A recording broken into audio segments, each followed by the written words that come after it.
Huh. This sure seems very different from what Paimon imagined. Shouldn't Irminsul be in this realm of consciousness? Yes, that is our destination. But I didn't expect the remaining consciousness of Greater Lord Rukkhadevata to be as polluted as this. Forbidden knowledge? It seems you know about a concept that even I don't completely understand. Could you tell me what you know?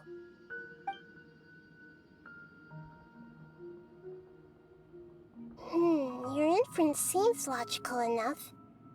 Forbidden knowledge once polluted the desert thousands of years ago, but was successfully repelled thanks to King Deshret's self-sacrifice, and Greater Lord Rukkhadevata nearly exhausting her power. Then, a second instance of forbidden knowledge pollution occurred during the Conria Cataclysm 500 years ago. But I'm afraid it is much more serious this time, with Irminsul itself already in danger. So, if we're in the remaining consciousness of Greater Lord Rukkhadevata, and it's also been affected by forbidden knowledge pollution, then does that mean, in order to save us, Greater Lord Rukkhadevata? Yes. It's very possible that she sacrificed her life in the fight against forbidden knowledge. She didn't completely eradicate forbidden knowledge, but if it weren't for her actions, the pollution would have been far more rampant over these past 500 years. The way that everyone, including me, has forgotten everything about forbidden knowledge may very well be due to her restoration of Irminsul. Oh, do you feel sad, Nahida? I'm just sharing her pain. The pollution of her consciousness here is severe. There is madness, chaos, and pain all around us. Did she fight to resist the forbidden knowledge pollution in such terrible conditions, all the way up to her last breath? She even used her last remnant of lucid consciousness to leave a clue for us to follow. Yes, her words were distorted by forbidden knowledge, so that's all we could hear. But now, we have a chance to find the answer to this mystery. We can cross the polluted consciousness until we found the right path to meet with her lucid consciousness. And then, we'll let Greater Lord Rukkhadevata tell us the truth in person. Each of us need to be mindful of the state of our own consciousness while we are here. Even with the Gnosis' protection, we must always keep a clear mind. Otherwise, we could go mad at any moment. That's so scary. Don't worry, it should be easy enough for you to keep that mind of yours clear, Paimon. Let's go.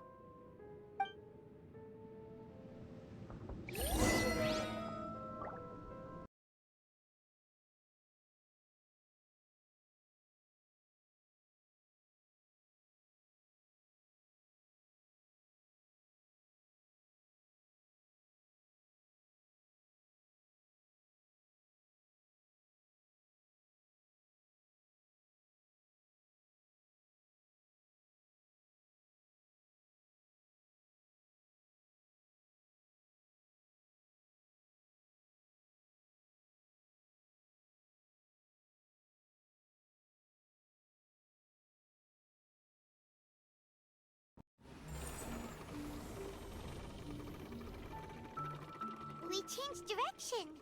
Are we still going the right way, Nahida? Judging from the current route, the boat of consciousness will soon take us out of here.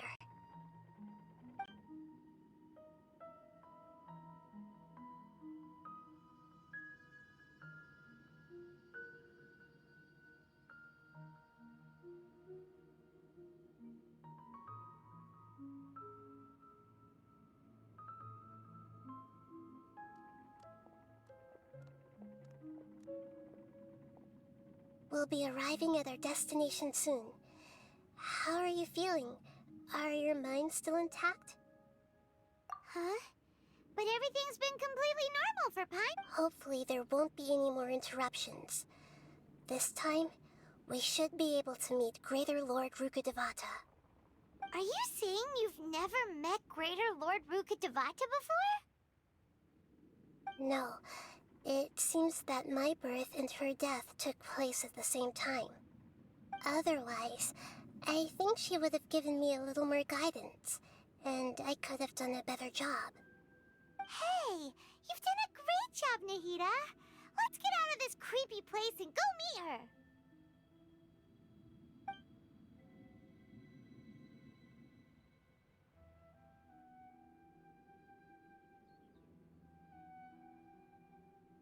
So, is this the place you were talking about? The base of Irminsul?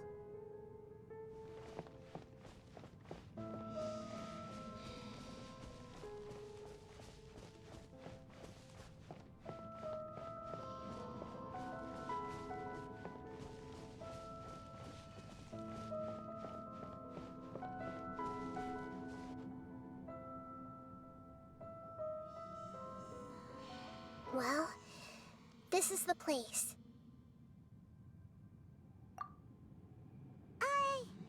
We're here to find Greater Lord Rukkhadevata, right?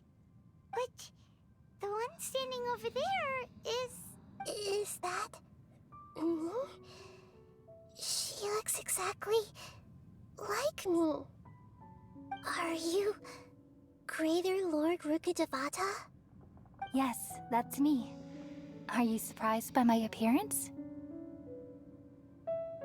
Irminsul and the surrounding lands have been reproduced here as they were years ago. But this is just a realm of consciousness. We are manifestations of the same nature. Hence why we would appear exactly the same. We're of the same nature. Why? Because you are me, and I am you. You are me in the new samsara. The new samsara? As Greater Lord Rukkhadevata, I'm the avatar of Irminsul. And you are the purest branch snapped from Irminsul. Imagine it this way. Even if a tree dies, its branches will eventually take root and grow, continuing the tree's life in another form. I'm merely the remaining consciousness of Greater Lord Rukkhadevata. The real me has presumably died a long time ago.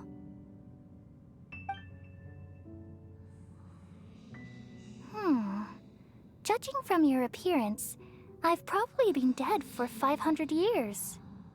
But you're finally here. My new self in the samsara. If this is true, then am I going to be a great Archon like you someday? Though we share the same nature, our fates are bound to be different. All things have their own fate. When a branch grows into a mature tree, it won't be the same as the original tree. That's why fate is the ultimate knowledge, isn't it? That's a great insight. Yes, very good. It's also precisely why you won't become like me. Really? But perhaps you may become an even greater Archon than I. I already see a determination in you that I didn't possess in my time, and the future that it leads you to will be yours alone. Along with the blessings from your past experiences. Don't worry. The growth of wisdom is like that of a plant. You only need to wait quietly for the flower to bloom. Come to think of it, the sages never had the faintest inkling of the meaning of wisdom. Thank you. Nothing makes me happier than discovering that the Archon I always admired was in fact myself in another fate. It's so nice to speak with you, Greater Lord Rukkhadevata. I've always wanted to meet you. The feeling is mutual. From the moment I snapped the branch off Irminsul and created you, I've also looked forward to talking with you. Could you tell me why you wanted to create me? And What exactly happened when you died? Ah, I see. You're here seeking answers, right? Everything that day, even the sky itself, changed into a color like this. At that time, the seven were all summoned to the nation of Conria. Except for me. I had a more important task to attend to. I had to protect Irminsul. The disaster occurred together with the pollution of forbidden knowledge. At that very moment, with my consciousness connected to Irminsul, I sensed something was wrong. The pain started to torment my mind. By the time I reached Irminsul, it was already displaying signs of corruption. Had I not repelled the pollution of forbidden knowledge with King Deshret thousands of years ago, I might have felt even more hopeless and lost. So what exactly is forbidden knowledge? It's a kind of knowledge that doesn't belong to this world, and a form of truth that can't be understood. It came from the very bottom of the abyss. Even I could never understand it. The world is constantly rejecting it, leading to all kinds of bad phenomena. If we allow forbidden knowledge to pollute Irminsul, I'm afraid the entirety of Teyvat could fall apart. So, there's knowledge that even the God of Wisdom can't understand? At that time, I knew I couldn't repel the forbidden knowledge with my strength alone. Which is why I created a device that compiled human wisdom and named it the Akasha. It's truly the world's most amazing invention. Thank you. For a long time, I thought dreams were the fruit of human wisdom. Though it was selfish to do so, I borrowed people's dreams using the Akasha. Then I compiled their wisdom and all of my own power. Well, did it work? Thanks to the wisdom of the people of Sumeru, almost all the forbidden knowledge was cleared from Irminsul. But things didn't go as smoothly as I thought. I had a terrible headache, which gave me an uneasy feeling. And then I remembered that my consciousness was also connected with Irminsul.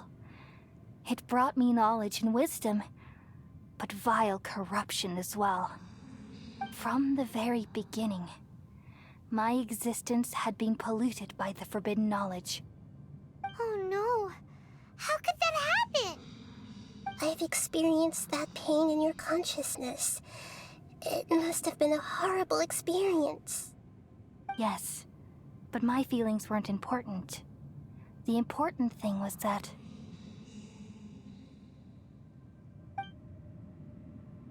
even if I died, my existence and everything related to me would continue to exist in Irminsul as memories and knowledge, meaning that the forbidden knowledge couldn't ever be permanently eradicated. And there's no way for me to eliminate myself. It would be a sort of paradox. So, I took the purest branch of Irminsul as my incarnation in the next samsara, and left a trail of clues. All in hopes that you would come here and remove me and my pollution from Irminsul forever. Wait, no, I can't. So you realize what that Irminsul has all the knowledge and memories of this world. And as you've realized just now, removing me from Irminsul means I essentially will never have existed in this world. But this is the only way to save Irminsul. People love you so much, and they've missed you so much over the past 500 years. I am exactly the same. So how can we just forget you like this? Is there really no other way? There must be something else I can do. You're the god of wisdom, Booer. You should know that there is no other way. But this is so cruel. I don't want to forget you. No need to feel so sad, Booer. As someone who delights in wisdom, you should feel joy at finally finding the answer. These are the words in their entirety. The answer you've been seeking all along. Let the world completely forget me.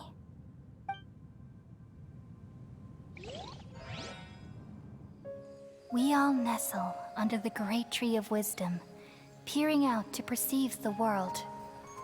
From the earth and from the rain, we perceive its wonders, until we become a white bird to perch atop a branch, and finally snap off the most important leaf.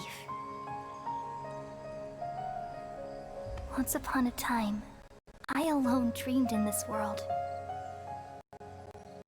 In my dreams, everybody would also dream after they fell asleep. Wild and wonderful thoughts would emerge from their minds. Some tumbled to the ground, and others floated to the sky, connecting all things in the world into one dazzling net. Among a plethora of worlds were numerous smaller worlds, all of fate, finding within the tapestry their brilliant glow. I gradually understood that these indescribable and constantly changing things are the most profound things in the world. Only they can completely repel the madness. Only dreams can awaken consciousness from the deepest darkness.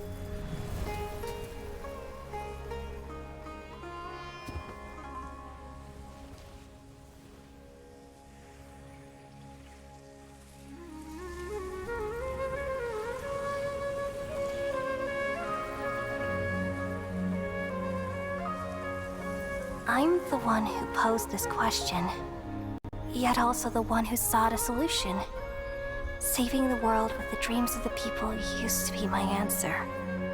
And now, you've also found your own answer, and I shall return all the dreams to the people.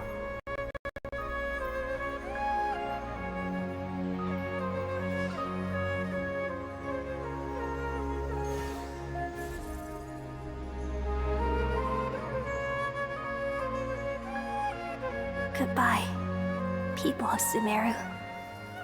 May you be blessed tonight with the sweetest of dreams.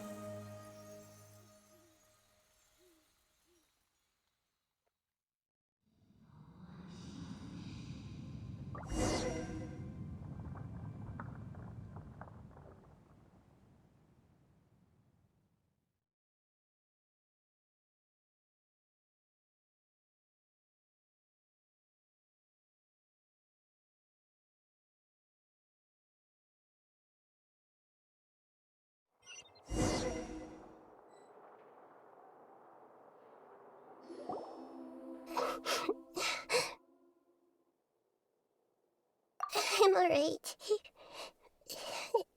I'm just a little confused. We've just saved the world, right? So why am I crying? I don't know where this feeling inside of me is coming from. But I feel very sad. Just now, we used the power of two gnosis to successfully connect with the Irminsul consciousness from 500 years ago. Then, we removed the remaining pollution from Irminsul. Yeah, what's wrong? Weren't you there just now?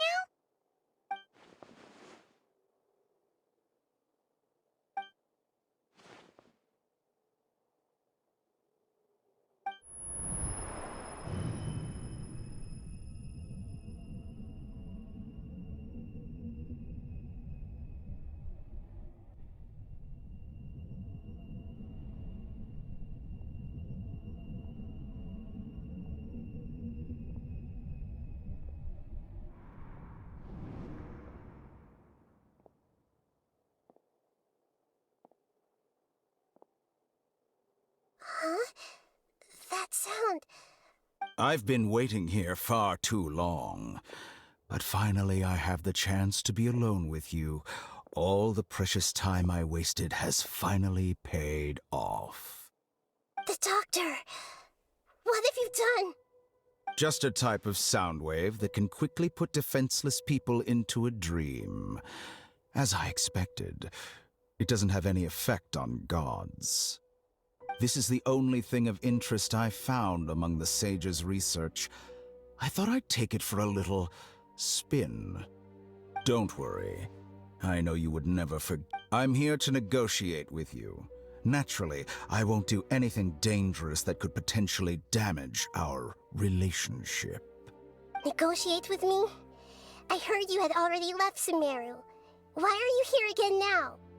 I left Sumeru, but I also stayed in Sumeru. Even the God of Wisdom is restricted by the habits of cognition. You mean there are many different versions of you in this world? An astute guess. Even the same individual will have different cognitions at different ages. A long time ago, I made a major decision in hopes of preserving all my perspectives of how I observe the world. Observation is the first step of any experiment, but observing the current world doesn't satisfy me. It lacks an important dimension, that of time. So I saved segments of all my ages and made them into independent individuals. That's all there is to it. Indulge me. How does the God of Wisdom find my method of seeking knowledge? It's an insult to the very concept of life. Life inherently has many rules and restrictions, each with its own significance and reason to exist. They can't be broken on a whim. Good. Amazing, even. Indeed, it's difficult for humans to make peace with themselves, not to mention oneself from a different period. Since you're in the academia, why wait until now to show up? You could very well have stopped us and helped that fake god. Simple. Let me ask you this. Would any staff member ever help the subject in the middle of an experiment? It was my experiment, so why should I interfere with the results? The academia saw the plan to create a god as their ultimate goal, yet you only saw it as an ordinary experiment. You really are crazy. If the experiment succeeded, you would have had a new god on your hands. How would you have faced your own god then? Would you still take the same stance? Would you still hold the same view of yourself? I'm first and foremost a scholar. These results should be left to the judgment of the hypothetical me confronted with that outcome. But you're right. And that's exactly why I'm disappointed with the conclusion of this experiment. As an individual, you don't have any sense of belonging. You seem to have even fewer convictions than a typical scholar. Oh no, I certainly have my own convictions. They just don't fit your standards, that's all. All right, that's enough conversation for today. The experiment is over, and it's time to tidy up the equipment and for example, Lesser Lord Kusanali, you're an intelligent Archon. I'm sure you understand the disparity in our combat abilities at this time. Besides, you have no way to use that electro-gnosis in battle. Didn't you say you were here to negotiate with me? Somehow, it's starting to seem like you intend to take it by force now. I'm merely stating a fact. After all, I'm also a scholar. Naturally, I hope to show proper respect and dignity to the God of Wisdom. Your hypocrisy is built on absolute confidence. I understand your scheme, but... what if I were to destroy the Gnosis now and awaken the heavenly principles? Awaken the heavenly principles? Do you think that's really possible? The heavenly principles have been silent for many years, but the Gnosis are symbols of their control over Tevat and all the laws. Will the destruction of a Gnosis attract the attention of the heavenly principles? And if so, how do the Fatui plan to deal with the consequences? Do you dare to gamble such a possibility with me? Gamble? How surprising. I thought you would show evidence or use rigorous reasoning to prove your point. The word gamble is the last thing I expected to hear from the god of wisdom. But this is a clever move. You must have seen through me when I first captured your consciousness. As a scholar, I respect all possibilities. This has always been my principle and is an essential trait as an experimenter. Indeed, I can't ignore this possibility. So tell me then, what are your conditions? This foreign Gnosis will only lead to disaster if it stays in Sumeru. But this Electro-Gnosis is the prize I obtained after defeating one of your fellow Harbingers. Now, as the one who initiated this cascade of events, shouldn't you pay the corresponding price? Price? Interesting. What price would you have me pay? How about erasing all your other segments? So this is how you wish to restrict me, the most threatening opponent of the Nation of Wisdom. What you request of me is like plucking out the eyes I have placed in the dimension of time. Segments are extraordinarily difficult to make. They require extremely rare resources and enormous amounts of time and effort, requiring me to destroy them all here and now. Bravo. A suitably wise decision on your part. Yes, how very interesting. Can I assume that you have long been wary of me? Among all the versions of me, this segment you see now is the most selfish. If it weren't me, your idea wouldn't have worked. What did you see when you were imprisoned? You were observing me, and that's how you know I've long grown tired of their doubts and endless argument. Like you said, it's difficult to make peace with yourself. Being as smart as you are, have you managed to do that?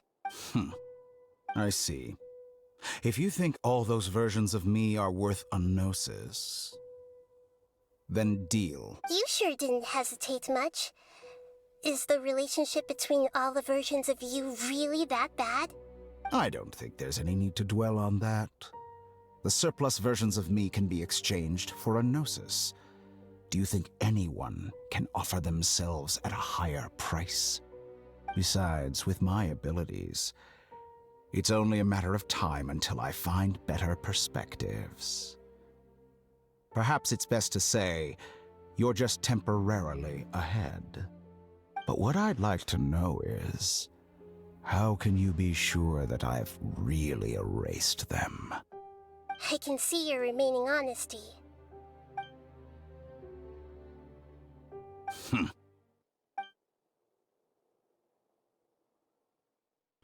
What a ridiculous decision! You can't be serious!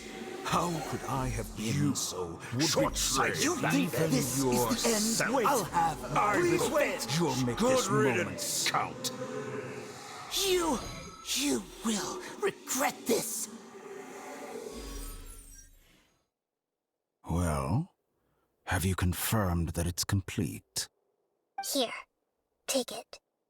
The future of Sumeru City will be in my hands alone. I will shut down the Akasha and let curiosity and the thirst for knowledge drive the realm of academics once again. There won't be any further gaps for you to exploit.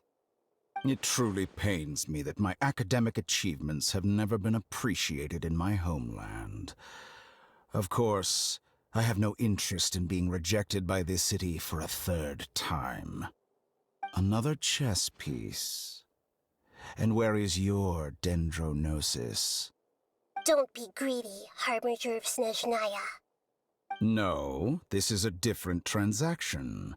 If you intend to turn off the Akasha anyway, then there's no further use for the Gnosis of Sumeru, is there? Besides, isn't it the Archon's duty to deliver what's desired of the Seeker? Oh, judging from your expression, you don't seem to find the idea very agreeable. Then let's think of it this way. Since you're the god of wisdom, how about I exchange some knowledge with you? People exchanging knowledge with the god of wisdom is the stuff of legends. Yet here you wish to exchange knowledge for the god of wisdom's property. Arrogant as that is, it has piqued my interest. Let me ask you, have you in all your mighty knowledge ever heard the rumor that the skies of Tevat are fake? Huh?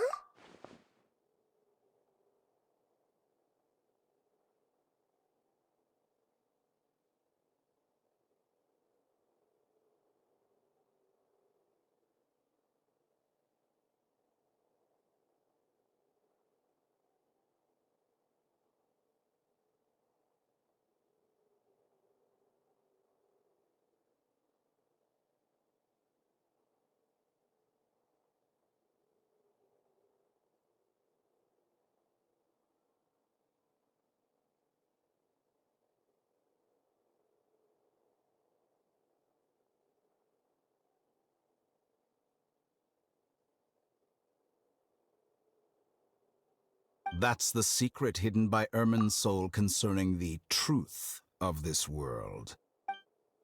Once I finish telling you about this, it will be time for me to say goodbye. With negotiations, we've all gotten what we wanted. I'm very glad I got to meet you like this. Your arrogance may know no bounds, and convictions may mean nothing to you. But I'll still listen to what you have to say.